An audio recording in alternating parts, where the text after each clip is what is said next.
Now, if this is confusing, think of this as a game of chess. This is a Benjamin Cowan analogy.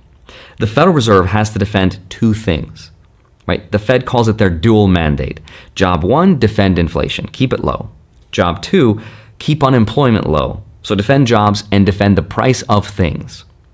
Normally, when a recession happens and people lose jobs, the Fed cuts interest rates, so then cheap money flows into the economy, businesses can borrow, they can hire again, and unemployment can stay low.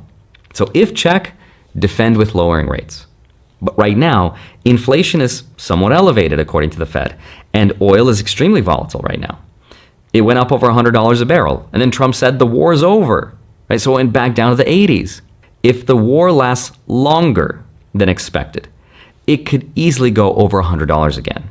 It's trending that way right now, which means if the Fed cuts rates to fight a potential recession, inflation could come back thanks to oil going up.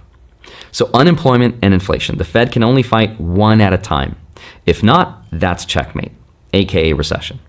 Now, we're not there yet, but we'll see what happens to oil prices, which right now is tied to the fate of the war in Iran, which we're told is going to last a couple weeks, maybe a couple months, but not more, which personally, I don't believe.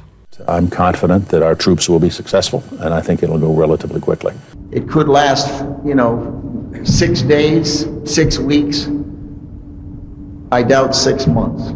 You can say 4 weeks, but it could be 6, it could be 8, it could be 3. We expect to last about 4 to 6 weeks. Right from the beginning, we projected 4 to 5 weeks, but we have capability to go far longer than that. This brings me to evidence number 3, which is not that they can't print, it's that printing now comes with much worse consequences than any other time in history.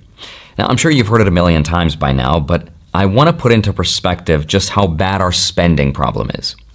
Every year, the government takes in about $5.2 trillion in tax revenue. That's income taxes, corporate taxes, payroll taxes, all the taxes we all hate paying, right? $5.2 trillion is what the government makes. And then it spends $7 trillion. So before we even talk about paying down the debt, the government's already spending almost $2 trillion more than it makes every single year. That is called the deficit. And it's that gap that gets added to the debt.